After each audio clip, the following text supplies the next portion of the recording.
नहीं है।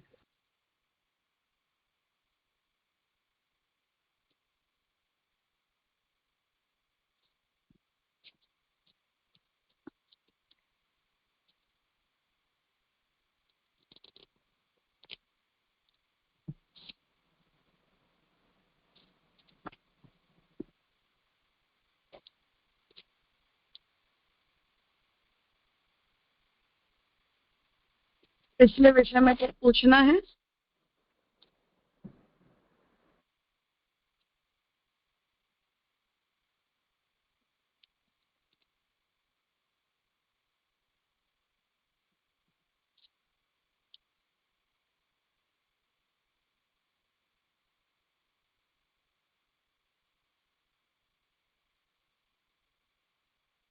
ठीक है, तो प्रथमाध्याय के चतुर्थ पाद का सबसे पहला सूत्र हमने पिछले सेशन में किया था, जहाँ सांख्य अर्थात जो निरीश्वर सांख्य मत है वो वेद सम्मत है, इस प्रकार से पूर्व पक्ष उपस्थित हुआ, जिसके उत्तर के रूप में महाप्रभु जी ने ये आज्ञा दी कि शब्द साम्य होने मात्र से जो है वो हम सांख्य सम्मत के मत है ऐसा हम नहीं कह सकते हैं। अब आगे इस प्रथमाध्याय के चतुर्थ पाद के अंतर्गत द्वितीय जो सूत्र है वो यहाँ प्रारंभ आज हम करेंगे। कुछ था तो नहीं चर्चा के लिए?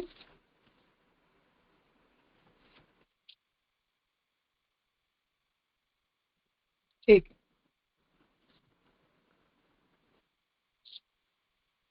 पुरुषोत्तम जी का विवेचन देख के फिर आगे करते हैं। ततः द्वितीय सूत्रे अव्यक्त शब्देन भगवत कृपा वक्तुम न शक्यते।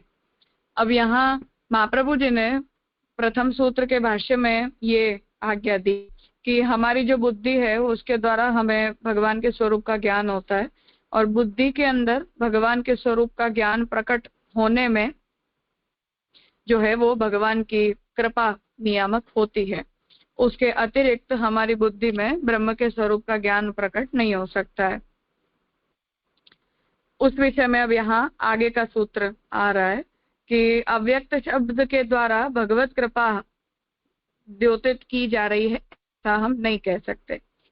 अत्र धर्मी प्रवाह मध्ये धर्म रूपायाः तस्या वक्तुम अशक्यत्वात् आशंक्य। अब यहाँ धर्मी के स्वरूप का जो निरूपण चल रहा है उसके बीच में जो धर्म रूप है उसके स्वरूप का धर्म रूप का निरूपण कर पाना संभव नहीं है, इस प्रकार की आशंका करते हुए अत्र अव्यक्त शब्देन सूक्ष्मम उच्यते, यहाँ अव्यक्त शब्द के द्वारा सूक्ष्म तत्व को कहा जा रहा है। तच्च ब्रह्मैव, और वो सूक्ष्म तत्व ब्रह्म ही है। धर्म धर्मिणोश्च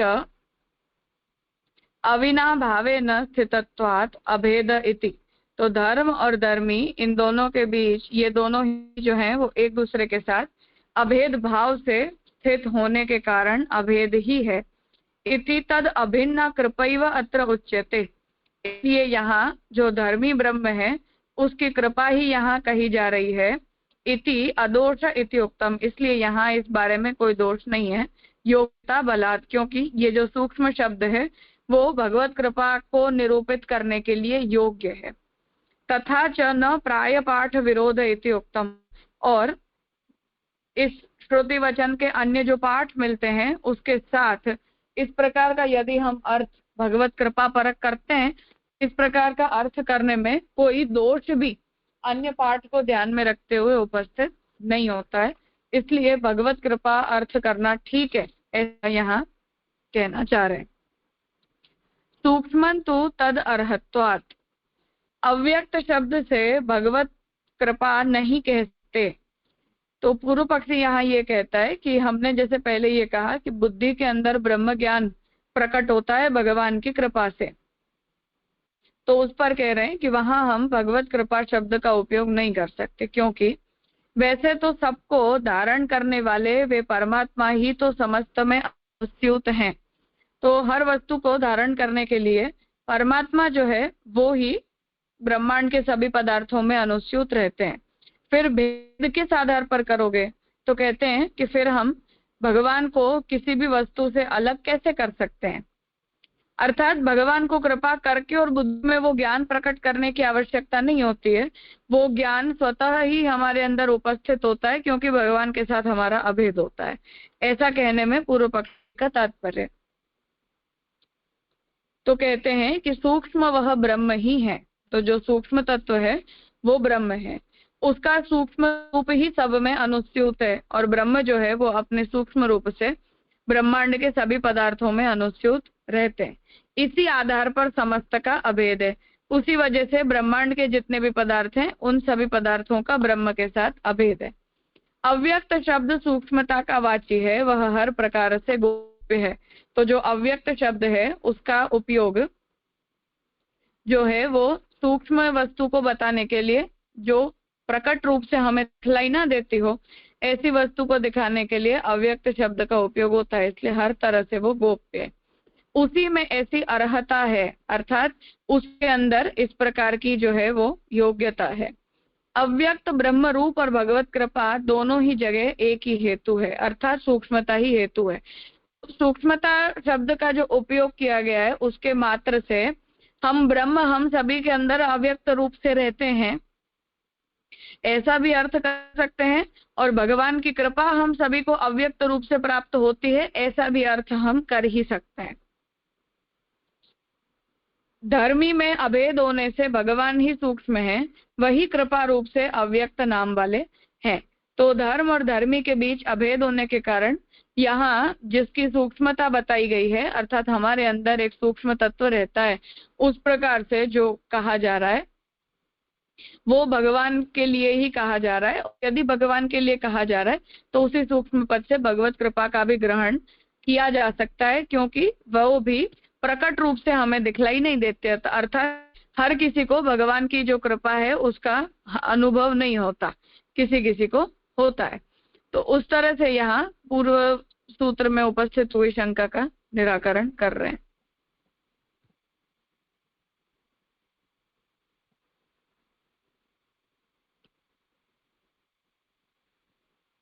पूछना है कुछ? हाँ सत्य में। धन्यवाद मैम। राजा यहाँ शंका ही बहुत क्लियर नहीं हो रही है, क्योंकि ऐसे लग रहा है कि अव्यक्त शब्द से भगवत कृपा नहीं हो सके, क्योंकि पूरे उपनिषद में ब्रह्म को वर्णन है। तो ब्रह्म को वर्णन होने के कारण भगवत कृपा नहीं मानी जा सके, ऐसा समझना है? नहीं, ब्रह्म सभी वस्तु के अंदर तो होते ही हैं, इसलिए भगवान की कृपा विशेष रूप से हो तब हमारी बुद्धि में ब्रह्म ज्ञान प्रकट होगा। ऐसी कोई एडिशनल वैल्यू मानने की कोई जरूरत नहीं है। ब्रह्म के साथ हम सभी का शांकर सिद्धांतानुसार अभेद ही होता है, तो फिर भगवत कृपा को एक एडिशनल एलिमेंट के रूप में मानने की कोई जरूरत नहीं है, ऐसा कहना चाह रहे हैं। ओके, अभी क्लियर। हाँ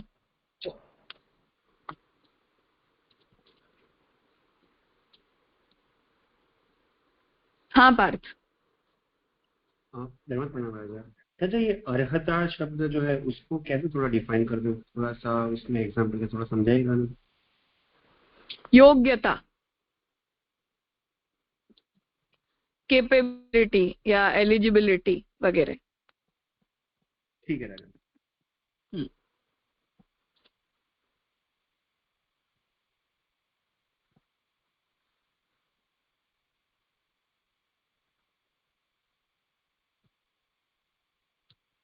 हाँ कहिए। हाँ दंडवत प्रणाम राजा। ये अव्यक्त शब्द हर प्रकार से गोप्य है और उसी में ऐसी अर्हता है, ये दो स्पष्ट नहीं हो रही पंक्ति।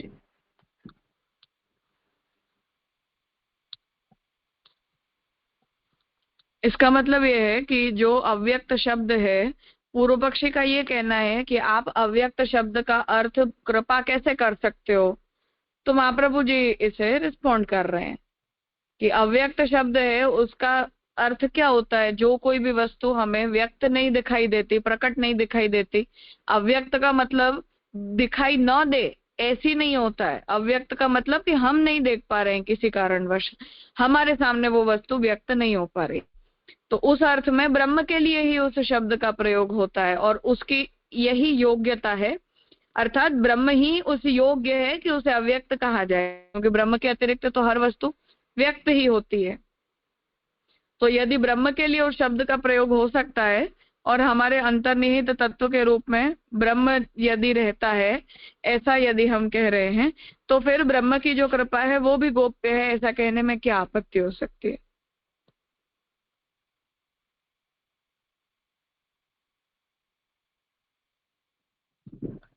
जी मूल विषय वाक्य में ऐसे आया है कि परम अव्यक्त व्यक्तम अव्यक्तात् पुरुषः पर। तो वो पुरुष जो है वो अव्यक्त जैसे यहाँ श्री महाप्रभु जी अव्यक्त को ले रहे हैं, तो फिर पुरुष को क्या अर्थ करेंगे फिर? जीवात्मा।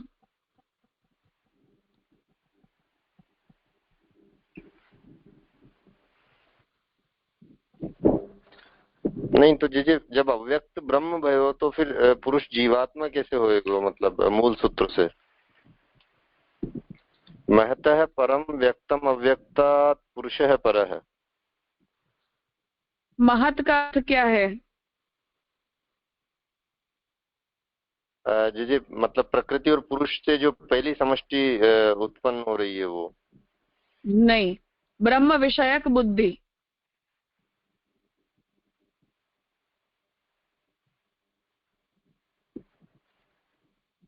तो एक तो हमारी आदि भौतिकी बुद्धि होती है जिससे हमें सामान्यतया किसी वस्तु का ज्ञान होता है, और एक उसका आध्यात्मिक और आधिदैविक पक्ष होता है, जिसमें आधिदैविक पक्ष ये है कि जब वो बुद्धि ब्रह्म ज्ञान को समेटने लायक बन जाए तब जाके वो महत कहलाती है। और ऐसी बुद्धि की जो आदिभौतिक अवस्था है उसमें से उसकी आधिदैविक अवस्था कैसे प्रकट होगी? तो ब्रह्म से प्रकट होगी, जो पर पुरुष है, अर्थात ब्रह्म तत्व है जो अव्यक्त है, पर है, दिखलाई देने योग्य नहीं है।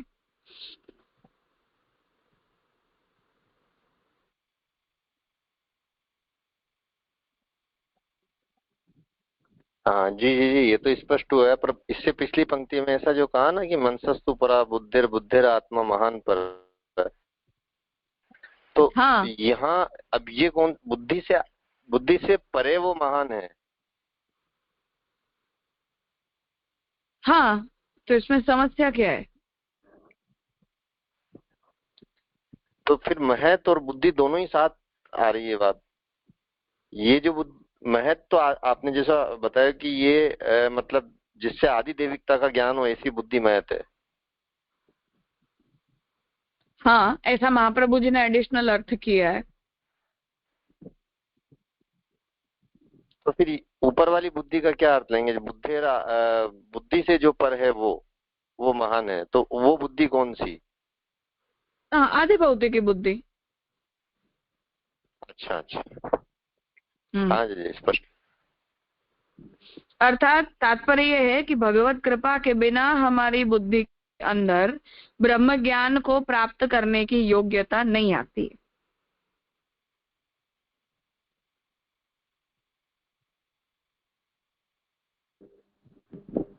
जी जी जी, हाँ स्पष्ट हुआ।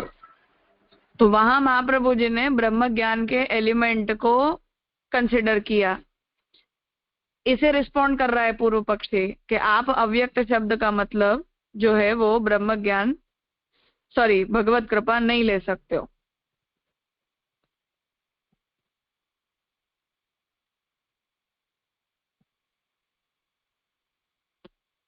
इसलिए यहाँ इस बात को क्लैरिफाई करने की जरूरत पड़ी।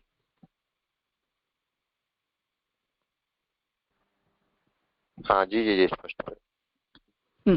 ठीक।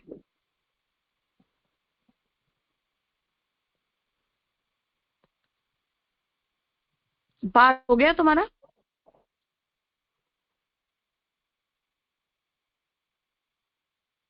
जी राजा। राजा हाँ ठीक है। हाँ स्वाति राजा, उपनिषद में तो बहुत सी बात आ रही है ना कि आत्मा को ज्ञान कैसे होए, ब्रह्म को ज्ञान कैसे होए, वो सब जगह कहीं ना कहीं ऐसी जो बात आ रही है, तो खाली ब्रह्म की बात कहाँ आ रही है? तो ये शंका जो कर रहे हैं, तो वो ब्रह्म को लेके ही क्यों शंका कर रहे हैं कि खाली ब्रह्म की बात है? नहीं, ब्रह्म की बात है ही नहीं ये, ऐसा तो पूर्व पक्ष चल रहा है ना यहाँ। नहीं, वो लोग ऐसे बोल रहे हैं ना कि खाली उपनिषद में खाली ब्रह्म को ही वर्णन है, भगवत कृपा की बात नहीं है, ऐसी शंका की है ना। हाँ, वो इसलिए क्योंकि ब्रह्म और जीव दोनों एक हैं, तो भगवत कृपा की जीवात्मा को जरूरत ही क्या है? ओके, नहीं कृपा मेरा शब्द तो प्रश्न नहीं, मैं sorry, ये कह रही हूँ कि हम्म, शंकराचार्य जी के पॉइंट से इस बात को सोचो। कृपा का मतलब होता है किसी के ऊपर कोई तरह का फेवर करना।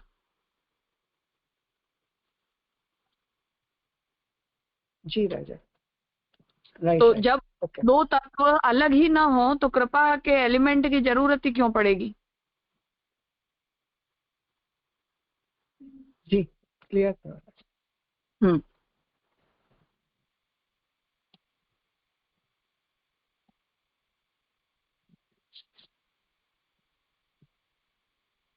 ठीक है। आगे तीसरा सूत्र है तद अधीनत्वात् अर्थवत्। पुरुषोत्तम जी आज्ञा कर रहे हैं, ततः तृतीये ननु यद्यद् यद उक्त युक्त्या कृपाया ब्रह्मत्वं तद अभिन्नत्वे ब्रह्म भिन्नत्वम असंगतम।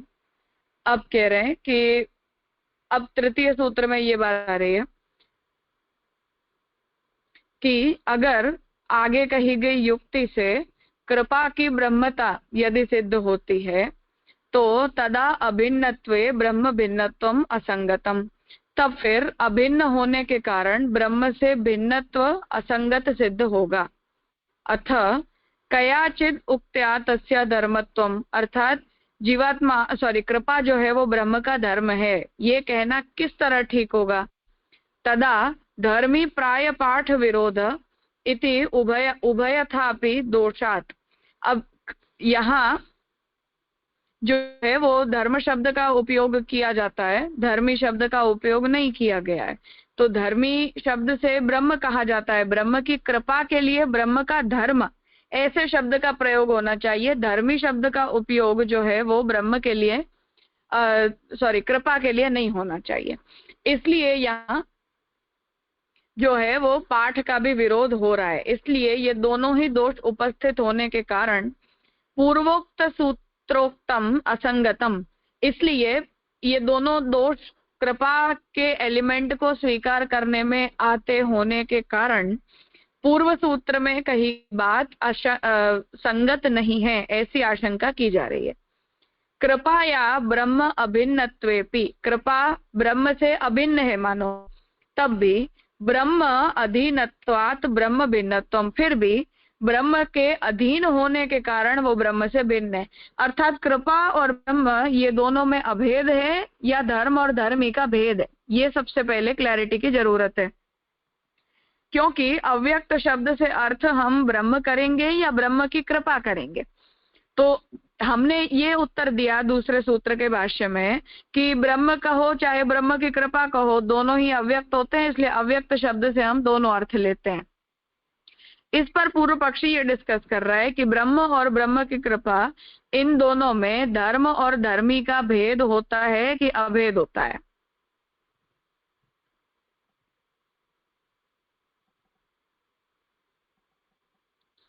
तो इसलिए ये कह रहे हैं कि ब्रह्म जो है वो अपनी कृपा को कंट्रोल करते हैं, अर्थात कृपा जो है वो तो ब्रह्म के अधीन होती है, और जो जिसके अधीन होता है उसके साथ उसका भेद होता है, अभेद नहीं होता है। क्योंकि अभेद हो यदि तो अधीनत्व का धर्म कहने की कोई आवश्यकता होती नहीं है।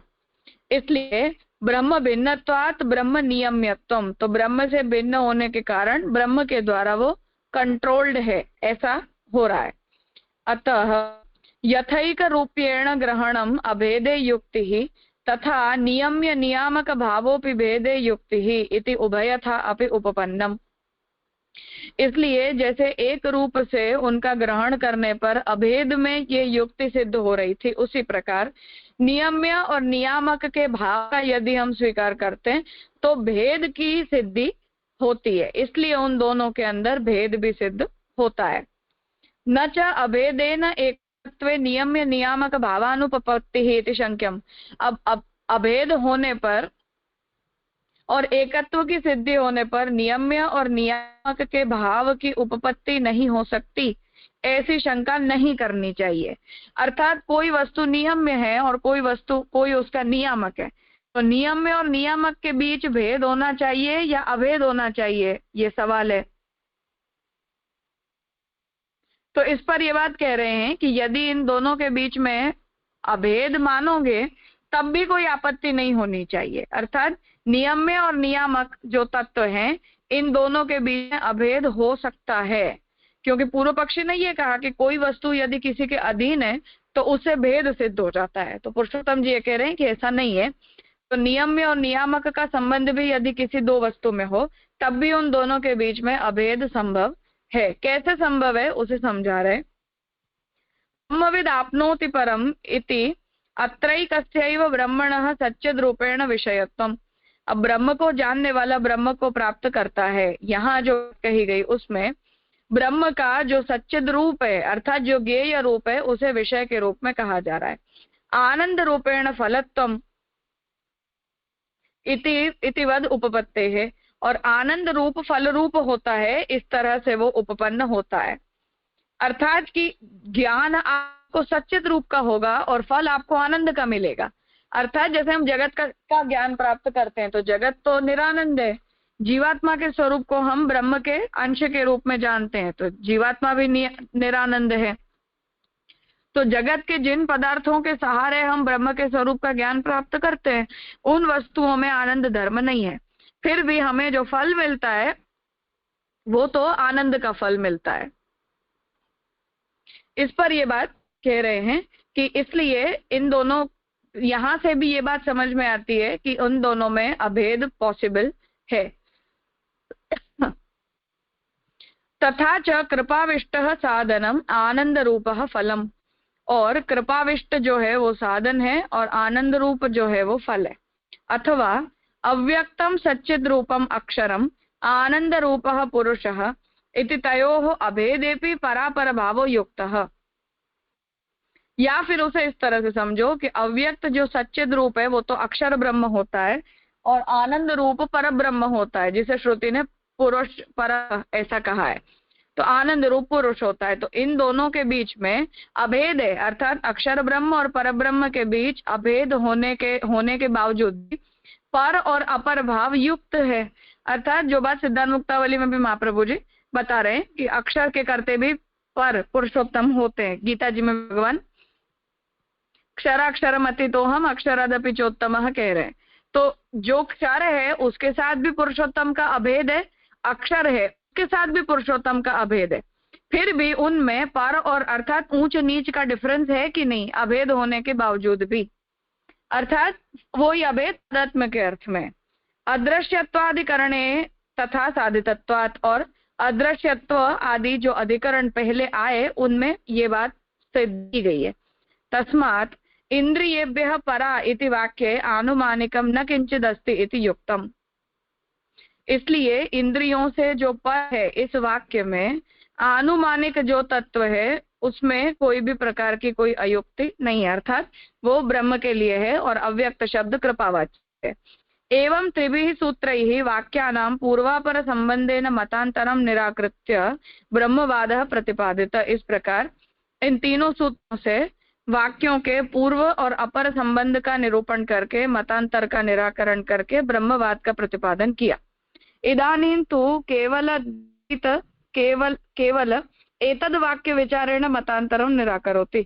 और अब पूर्व और अपर वाक्यों के संबंध नहीं, केवल जो विषय वाक्य है उसी का विमर्श करके और ब्रह्मवाद सांख्य मत जो है वो वेद प्रयुक्त नहीं है, इसका निराकरण आगे चौथे सूत्र से प्रारंभ करेंगे। पूछना है कुछ? जी थोड़ा सो मैंने जैसे मतलब पर और अपर भाव किस संदर्भ में, जब अक्षर ब्रह्म और जैसे अपन कह रहे हैं कि पुरुषोत्तम, तो पूर्ण ब्रह्म और अक्षर ब्रह्म में, क्योंकि जैसे शास्त्रार्थ प्रकरण में भी वहाँ सर्व निर्णय में भी आ रहा है कि आनंद जो है वो तो निरंतर एव है और वो आनंद भी तिरोहित इव है। तो जब अभेद है आनंद को भी, तो पर और अपर मतलब किस संदर्भ में पर और किस संदर्भ में अपर, वो स्पष्ट नहीं हुए।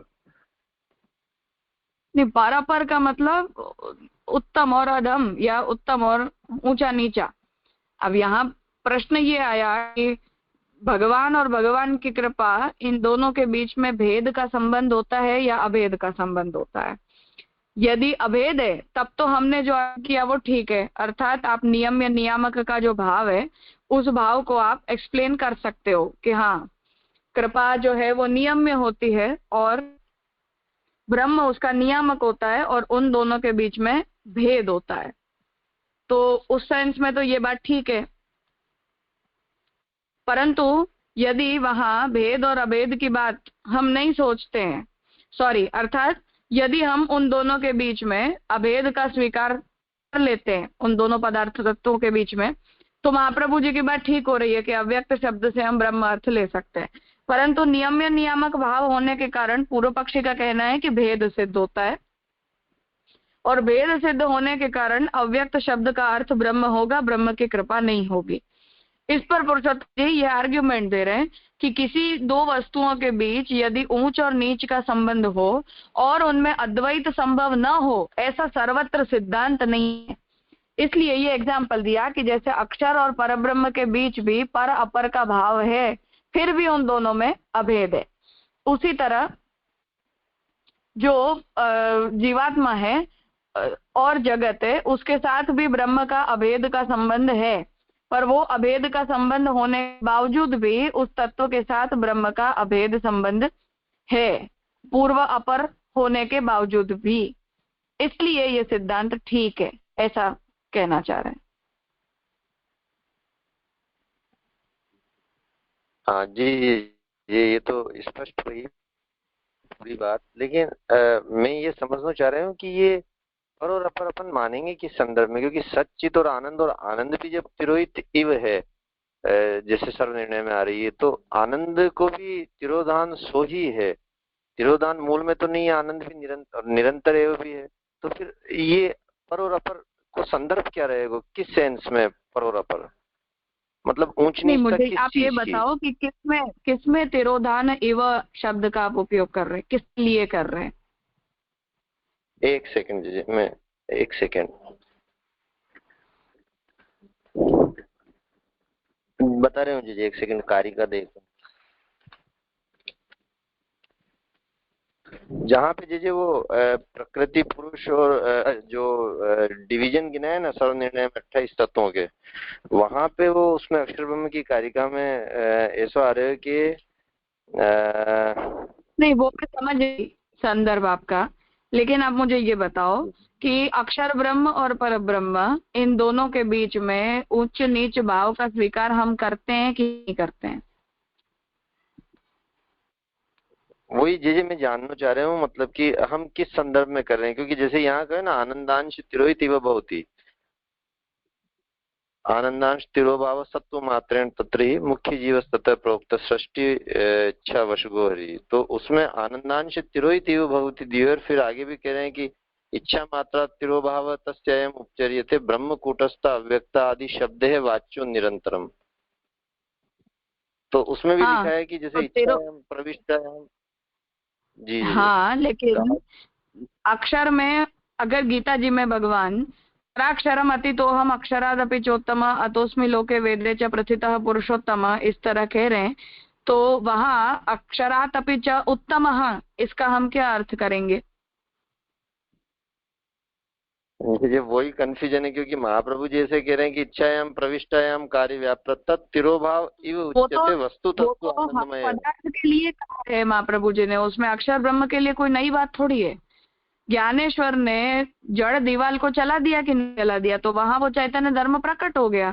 तो तिरोधान का तो मतलब ही होता है कि अभाव नहीं है, केवल तिरोधान है, अप्रकट है, अव्यक्त है।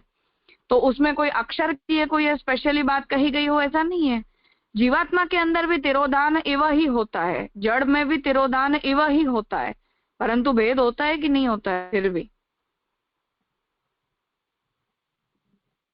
जी जी, यही थोड़ा कंफ्यूजन है, क्योंकि आगे महाप्रभु जी कह रहे हैं कि वस्तु तस्तु आनंदमय एवं न पुरुषोत्तमाद अरे भिन्नतया अवस्थित। मैं इसीलिए आपको ये उदाहरण दे रही हूँ कि हमारे अंदर ब्रह्म का धर्म है या नहीं।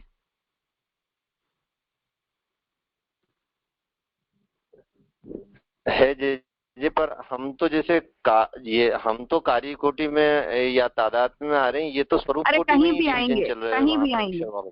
चाहे कहीं भी हैं, दुनिया की कोई भी वस्तु का भगवान के साथ अंतर यदि है तो स्वैच्छिक है। इसीलिए हम ये कहते हैं कि स्वाभाविक अद्वैत होता है और ऐच्छिक द्वैत होता है भगवान का।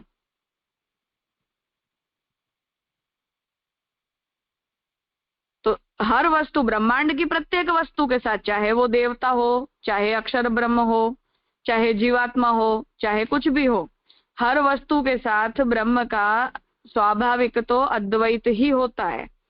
अब वो स्वाभाविक जो अद्वैत है, उस अद्वैत में एक प्रकार का भेद भगवान लीलार्थ प्रकट करते हैं, स्वेच्छा या लीला के लिए वो भेद प्रकट किया जाता है। तो वो भेद यदि ऐच्छिक भेद प्रकट किया जा रहा है तो उस ऐच्छिक भेद के अंदर हम तिरोधान इव, तिरोहित इव, ऐसा ही तो कहेंगे। हर वस्तु के अंदर तिरोहित इव ही है, उसमें अक्षर ब्रह्म के अंदर है और जीवात्मा के अंदर नहीं है, ऐसी कोई बात नहीं है।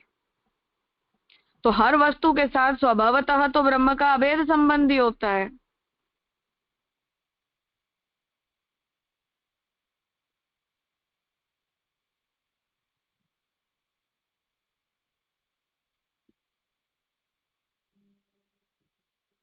तो जी जी, यहाँ मतलब ऐसा समझना पड़ेगा कि ये जो जो श्री पुरुषोत्तम जी कह रहे हैं कि पर और अपर भाव, ये लीला वाली बात बताई जा रही है यहाँ। नहीं, यहाँ वो लीला का कोई कंसिडरेशन नहीं है, तत्वतः यहाँ भेद तो वो मानते हैं। फिलोसॉफिकली ही बात कर रहे हैं कि कोई भी वस्तु के साथ यदि नियम्य और नियामक का संबंध है तो उसका मतलब ये नहीं है कि उस वस्तु के साथ ब्रह्म का भेद होना कंपलसरी है। ब्रह्मांड की हर वस्तु के साथ ब्रह्म का पर अपर का संबंध है। वो पर अपर का संबंध होने के बावजूद भी हर वस्तु के साथ ब्रह्म का अभेद सिद्ध होता है कि नहीं होता है।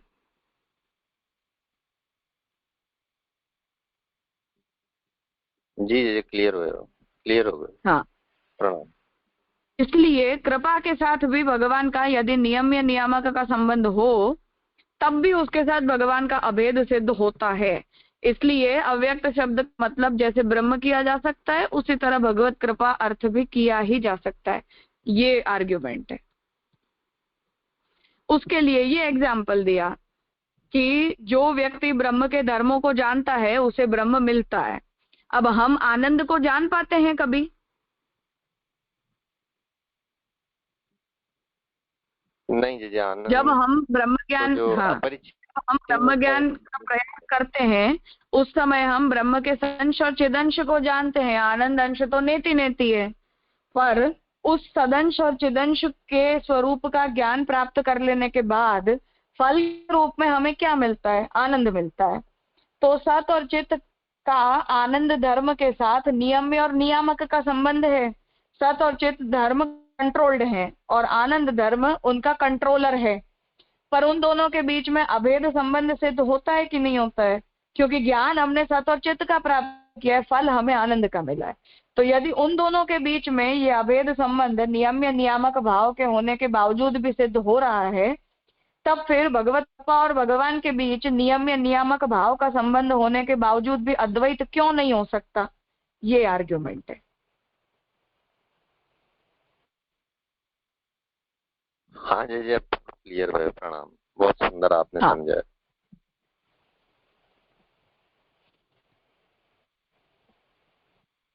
और कुछ है?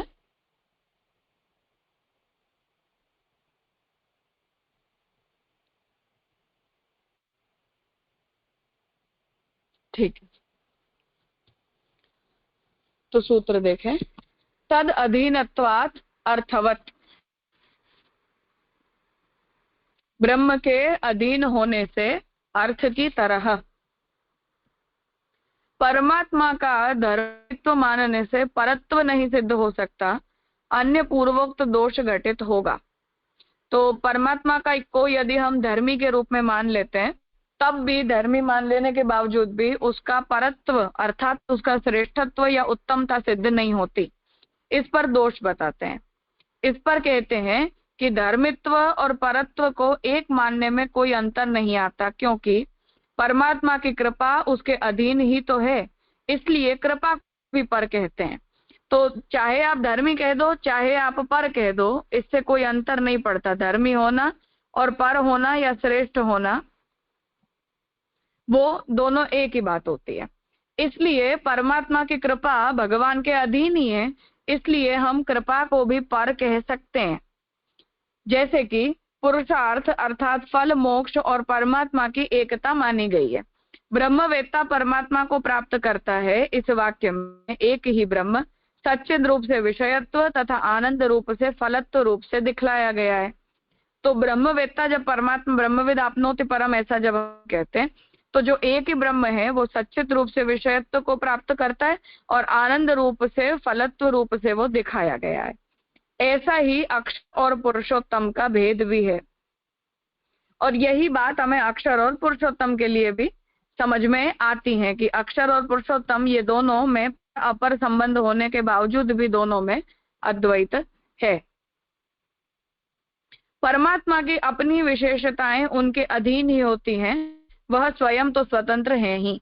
तो परमात्मा के पास अपनी जो भी विशेषताएं हैं अर्थात उनका आनंद है, उनका स्वातंत्र है, वो सब उनके अधीन है और वो खुद स्वतंत्र है। इसी प्रकार उनकी कृपा दृष्टि भी साधन और साध्य दोनों है।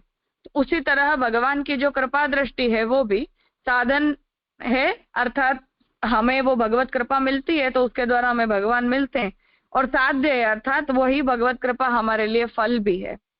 वह साधन होते हुए भी आनंद रूपा फल है। तो जैसे हम भगवत कृपा का को ही साधन के रूप में यूज करते हैं भगवान को प्राप्त करने के लिए उस मार्ग में, तो साधन होने के बावजूद भी वो कृपा आनंद रूपा है और अपने आप में फल है। अर्थात भगवान का उस जीव को चुनना कि ये मुझे प्राप्त करे, तो ऐसे चुनना, ये जो भगवान ने कृपा की है, भगवान ने उसे पसंद किया है, ये अपने आप में फल है। अथवा यूं जिस अर्थ में हम ये कहते हैं कि पुष्टि मार्ग में यदि कोई व्यक्ति आ जाता है तो वो स्वतः फल को प्राप्त किए हुए है। वो इसलिए क्योंकि भगवान ने यदि अपनी कृपा करके और उस जीव को अपनी प्राप्ति के लिए चुन लिया है, तब फिर भगवत कृपा भगवान को प्राप्त करने में अब हमें कोई संशय होना ही नहीं चाहिए। हाँ, वो मिलेगा ही उस अर्थ में। अथवा यूं समझें कि अव्यक्त सच्चित अक्षर ही है, इस स्थिति में बुद्धि की विषयाधीनता ही फल है। और अगर हम ऐसा समझें कि अव्यक्त सच्चित अक्षर ब्रह्म ही है, तो इस स्थिति में हमारी जो बुद्धि है उसकी विषयाधीनता अर्थात कि हमारी बुद्धि ने जिसे अपने ज्ञान का विषय बनाया है उसके अधीन होना ही इसका फल है। इस विचार प्रणाली से अन्य सर्व विप्लववादी भी निराकृत मानने चाहिए। अनेक रूढ़ शब्द परमात्मावाची होते हैं, उनका दूसरा अर्थ नहीं कर सकते। तो इसी तरह से हम और जितने भी लोग इन शब्दों का अलग अलग अर्थ करते हैं उन सभी का निराकरण भी हमें मान लेना चाहिए, क्योंकि बहुत सारे ऐसे रूढ़ी शब्द हैं जिनका उपयोग केवल जैसे अव्यक्त शब्द है, तो अव्यक्त शब्द का अर्थ हम ब्रह्म के अतिरिक्त किसी और के लिए नहीं करते, अर्थात पुरुष के लिए, प्रकृति के लिए, माया के लिए, इन सब के लिए हम अव्यक्त शब्द का उपयोग नहीं कर सकते हैं। यदि जबरन उनका दूसरा अर्थ करने की चेष्टा करते हैं तो वो सन्मार्ग बहिष्कृत अर्थ होगा। और अगर हम उस अव्यक्त का, जैसे मीमांसक करते हैं, अव्यक्त का मतलब ये करते हैं कि कर्म यदि अपने फल को पैदा करता है तो अव्यक्त से हमें फल प्राप्त होता है। उस कर्म को अर्थात उस कर्म को अपने फल को पैदा करने के लिए देवता या ब्रह्म का सहारा लेने की जरूरत नहीं होती है। तो अव्यक्त शब्द का उन्होंने वहां उस तरह से अर्थ किया कि हमें ये नहीं पता चलता कि कर्म ने अपने फल को कैसे पैदा किया, परंतु वो अव्यक्त से फल पैदा होता है, तो वहां अव्यक्त शब्द का अर्थ ब्रह्म नहीं किया गया है। तो ऐसे जितने भी विप्लववादी अर्थ हैं उन सबका यहाँ महाप्रभु जी निराकरण करते हैं कि अव्यक्त शब्द जो है वो ब्रह्म के अर्थ में रूढ़ है, इसलिए यदि कोई व्यक्ति उसका कोई अन्य अर्थ करता है तो वो बहिष्कृत अर्थ माना जाएगा। इसलिए इंद्रियेभ्यः परः वाक्य में सांख्य मत सम्मत अनुमान नहीं हो सकता। इसलिए इंद्रियों से भी जो पर है ऐसा कह के प्रकृति, पुरुष वगैरह अर्थ नहीं कर सकते, हमें वहां उसका अर्थ ब्रह्म ही लेना पड़ेगा। और ब्रह्म अर्थ यदि हम ले रहे हैं तो ब्रह्म की कृपा, ऐसा अर्थ करने में कोई आपत्ति नहीं है, ऐसा यहाँ तात्पर्य बता रहे हैं। कुछ पूछना है?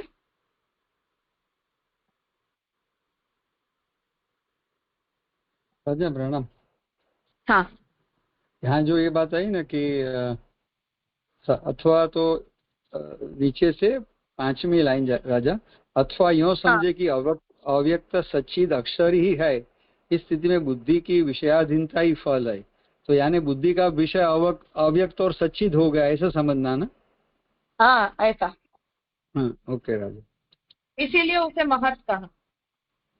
हाँ हाँ बराबर है।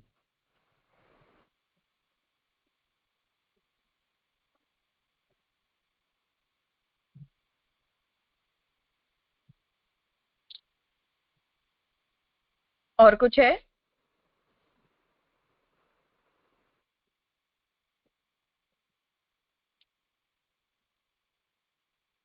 ठीक है, तो आगे अभी यहाँ पुरुषोत्तम जी ने जो आज्ञा उस तरह से अभी तक के इस अधिकरण के जो 3 सूत्र थे, उन तीनों सूत्रों से जो मूल विषय वाक्य में संशय उपस्थित हुआ, उस विषय वाक्य के आगे पीछे के जो वाक्य हैं श्रुति वचन, उन सब को साधन बना के महाप्रभु जी ने सांख्य मत वेद सम्मत नहीं है ऐसा सिद्ध किया। अब जो मूल विषय वाक्य है उसी के आधार पर सांख्य मत की असिद्धि का निरूपण इस चौथे सूत्र से इस अधिकरण के अंतर्गत प्रारंभ किया जा रहा है, जो 4, 5, 6 और 7 इन चारों सूत्रों के द्वारा होगा। तो ततः चतुर्थे अस्मिन् वाक्ये अव्यक्तम ज्ञेयत्वेन उच्यते। अब यहाँ ये कह रहे कि ये जो चौथा सूत्र है उसमें कहा जा रहा है कि ये जो मूल विषय वाक्य है उसमें अव्यक्त को ज्ञेयत्वेन कहा जा रहा है, अव्यक्त को ही ज्ञेय तत्व के रूप में बताया जा रहा है। कापिल मते तु न तो अव्यक्त रूपा प्रकृति ही, कापिल मते तु गुण पुरुषांतर ज्ञानात् कैवल्यम इति प्रवचन सूत्रात् प्रकृति पुरुषयोः अंतरम मोक्षार्थम ज्ञेयम। अब श्रुति का वचन क्या कह रहा है कि अव्यक्त को जानने से मुक्ति होती है, और कपिल के मत में मुक्ति का साधन क्या होता है वो बता रहे हैं कि कपिल के मत में गुण अर्थात प्रकृति, तो प्रकृति और पुरुष के बीच में भेद का ज्ञान होने पर कैवल्य होता है, ऐसा कपिल का लिखा हुआ सूत्र होने से प्रकृति और पुरुष के बीच के भेद का जब ज्ञान प्राप्त होता है तभी मोक्ष होता है।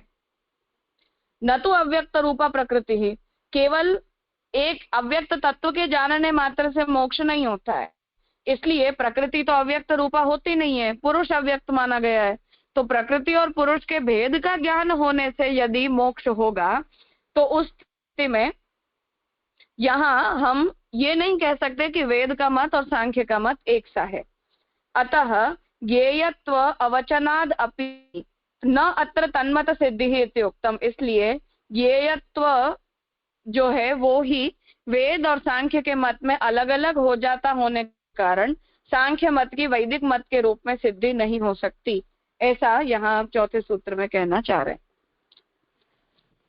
ज्ञेयत्व अवचनात् च, ज्ञेय के विषय में, ज्ञेयत्व के विषय में अवचन अर्थात जो श्रुति में कहा वो और सांख्य में कहा वो दोनों में वचन की साम्यता न होने के कारण भी, ऐसा यहाँ इस विषय में तर्क दे रहे हैं।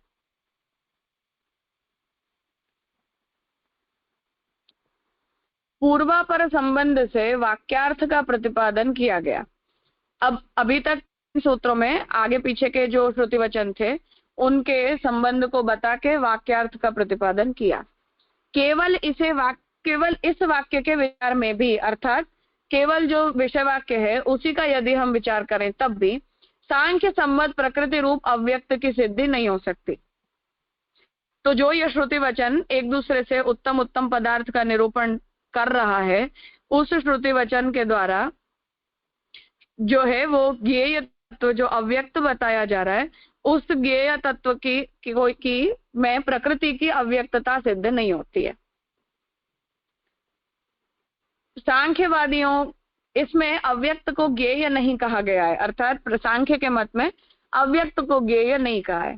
सांख्यवादियों की प्रकृति तो पुरुष के अतिरिक्त ज्ञेय है, अर्थात उनके मत से प्रकृति और पुरुष दोनों ज्ञेय हैं, अर्थात प्रकृति को भी जानो, पुरुष को भी जानो, और फिर उन दोनों के बीच में रहे हुए भेद का ज्ञान प्राप्त करो, तब जाकर मोक्ष होता है।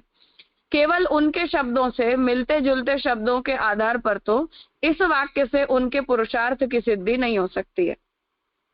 तो केवल उनके जो शब्द हैं उससे मिलते जुलते जो शब्द हैं, अर्थात श्रुति में कुछ शब्द ऐसे मिल रहे हैं जो हमें सांख्य मत में पढ़ने मिल जाते हैं, तो केवल उन मिलते जुलते शब्दों को देख लेने मात्र से हम ये नहीं कह सकते कि सांख्य मत में बताया गया है वो वेद सम्मत पुरुषार्थ है।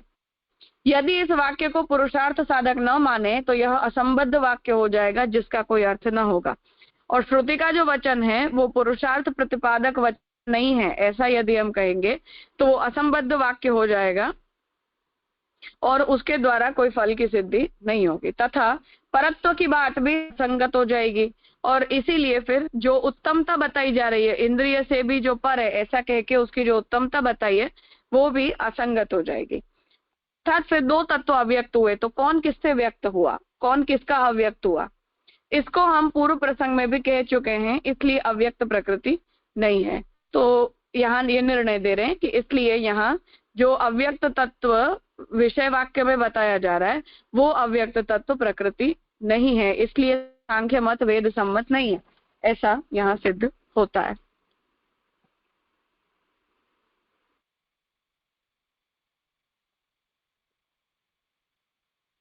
कुछ पूछना है?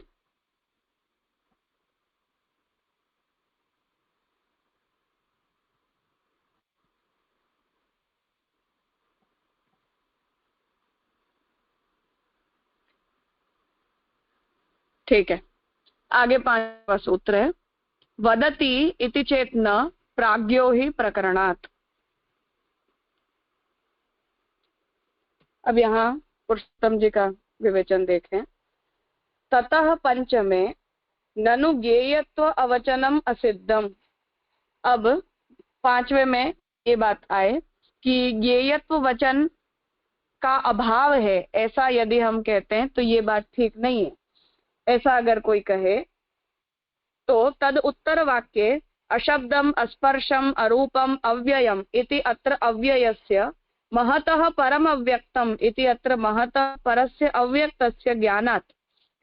तो बाद का वाक्य क्या आ रहा है कि वो अशब्द है, अस्पर्श है, अरूप है, अव्यय है, अर्थात जो अव्यक्त तत्व है वो शब्द के द्वारा बोला नहीं जा सकता, उसका स्पर्श नहीं हो सकता, उसे देखा नहीं जा सकता, उसमें कोई तरह का व्यतिरेक नहीं हो सकता, इस तरह उसके और विशेषण किए गए।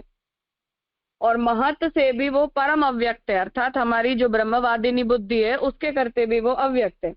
इस तरह महतः परस्य अव्यक्तस्य, तो महत से भी पर जो अव्यक्त है उसकी ज्ञानात् मुक्ति श्रावणाद इति सूत्रांशेन आशंक्य, इसलिए जो पर में भी जो अव्यक्त है उसके ज्ञान से मुक्ति होती है, ऐसा सुना गया होने के कारण सूत्र के एक अंश से आशंका की जा रही है, अंशांतरेण समाधान माह। तो वदति इससे आशंका है, इति चेत न प्राज्ञो ही प्रकरणात्, ये उसका उत्तर है। अत्र संदर्भे श्रुतिलिंग वाक्यानां संदिग्धत्वात् न निर्णायकत्वम। तो कह रहे हैं कि यहाँ संदर्भ में श्रुतिलिंग के जो वाक्य हैं वो संदिग्ध होने के कारण निर्णायक नहीं है। अतः महतः परम इति वाक्यस्य अशब्दम अस्पर्शम इति वाक्यस्य च इति द्वयोः एक एव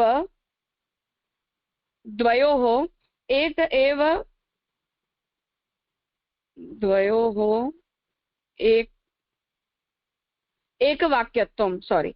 इसलिए अब यहाँ ये बात कह रहे हैं कि संदर्भ में जो श्रुतिलिंग के वाक्य हैं वो संदिग्ध होने के कारण उन्हीं के आधार पर हम निर्णय नहीं कर सकते। इसलिए महतः परम ये जो वाक्य है इसमें कहा गया, अशब्द है, अस्पर्श है, ये जो वाक्य है ये दोनों ही वाक्यों की एक वाक्यता होती है, न अन्येषाम, अन्यों की एक वाक्यता नहीं होती।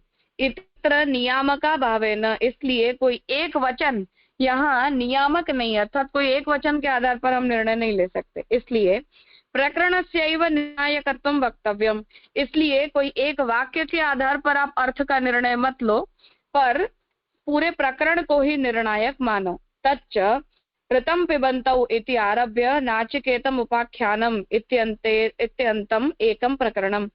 वो प्रकरण क्या है? तो ऋतं पिबन्तौ वहां से शुरू कर और ये नचिकेत का उपाख्यान है, वहां पर्यंत पूरे प्रकरण से आप अर्थ करो। तत्र च आत्मा तच्च आत्मानौ एव परामृश्य जीवात्मनो रथित्वं तद उपकरणम फलम च उक्त्वा, तो आत्मा को जो है वो आत्मा का परामर्श करके जीवात्मा को रथी के रूप में बताया और उसके उपकरणों के द्वारा फल की प्राप्ति का निरूपण करके अग्रे एष सर्वेषु भूतेषु इति आरभ्य समाप्ति परमात्मैव ज्ञेयत्वेन परामृश्यते, और ये सभी भूतों के अंदर रहता है ऐसा करके, ऐसी शुरुआत करके परमात्मा ही को ही ज्ञेय के रूप में कहा गया है। इति मृत्यु मुखात प्रमोक रूपम फलम च उच्यते, और फिर मृत्यु के मुख में आए हुए नचिकेत को मुक्ति को फल के रूप में बताया जा रहा है। अर्थात जब नचिकेत ने यमराज से ये पूछा कि मुझे मृत्यु का रहस्य जानना है, तो फिर उन्होंने ये पूरा उपदेश दिया जो यहाँ संशय के रूप में उपस्थित हो रहा है। अतः प्राज्ञः परमेश्वर एव अत्र अर्थः न अव्यक्तम प्रधानम, इसलिए जो प्राज्ञ परमेश्वर है वही यहाँ अर्थ लेना है, अव्यक्त शब्द की प्रधानता नहीं है, अर्थात परमात्मा की प्रधानता है, अव्यक्त शब्द की प्रधानता नहीं है। इसलिए कृपा अर्थ नहीं होगा, परमात्मा अर्थ होगा। फिर से ये कहना चाह रहे हैं, अतः ज्ञेयत्व अवचनम न असिद्धम इत्युक्तम, इसलिए ज्ञेयत्व रूपी जो वचन है वो असिद्ध नहीं है ऐसा कहा गया है। तेन प्रकरणस्य नियामकत्वात् अशब्द वाक्यमपि भगवत परमेव इत्युक्तम, उस तरह से यदि पूरे प्रकरण को भी हम नियामक मान लेते तो शब्दों और वाक्यों के बदले पूरा प्रकरण यदि नियामक हो जाए तब भी ये वाक्य भगवत पर ही है ऐसा कहना चाह रहे हैं।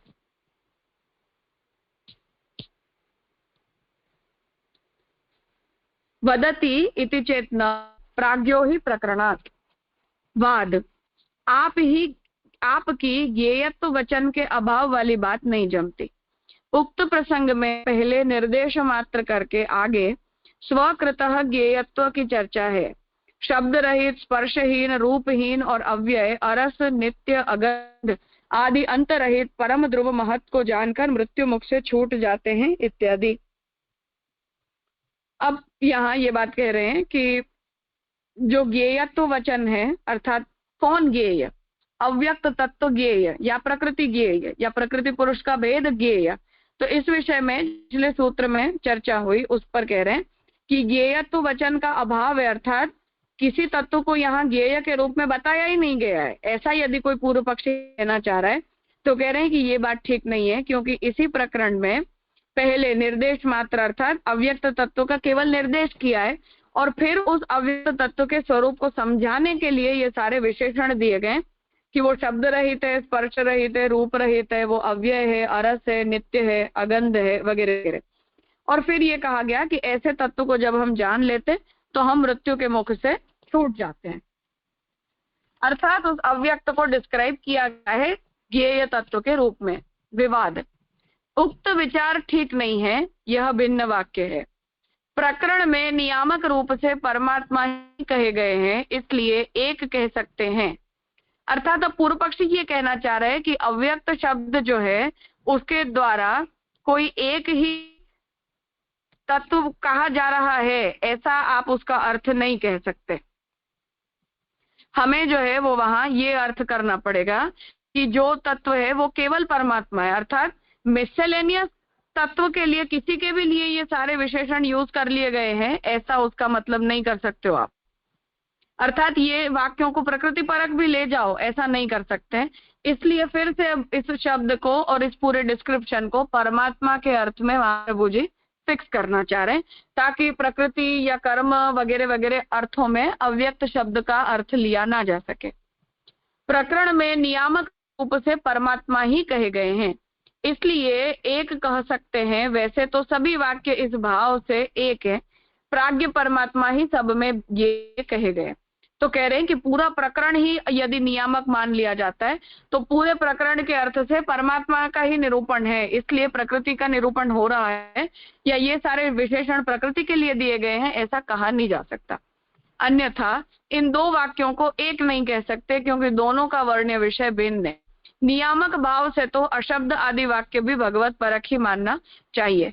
तो कह रहे हैं कि इसलिए ये जो दो वाक्य हैं वो अलग अलग नहीं हो सकते, उन दोनों का वर्ण्य विषय अलग अलग है। नियामक भाव से तो अशब्द वगैरह जो वाक्य हैं, जहाँ अव्यक्त तत्व के विशेषण दिए गए, वो वाक्य भी भगवत परक ही है, इसलिए अव्यक्त शब्द का और कोई अर्थ किया नहीं जा सकता। ऐसा फिर से यहाँ महाप्रभु जी इस बात को करना चाह रहे हैं। मुझे लगता है यहाँ ये विषय स्पष्ट हुआ होगा।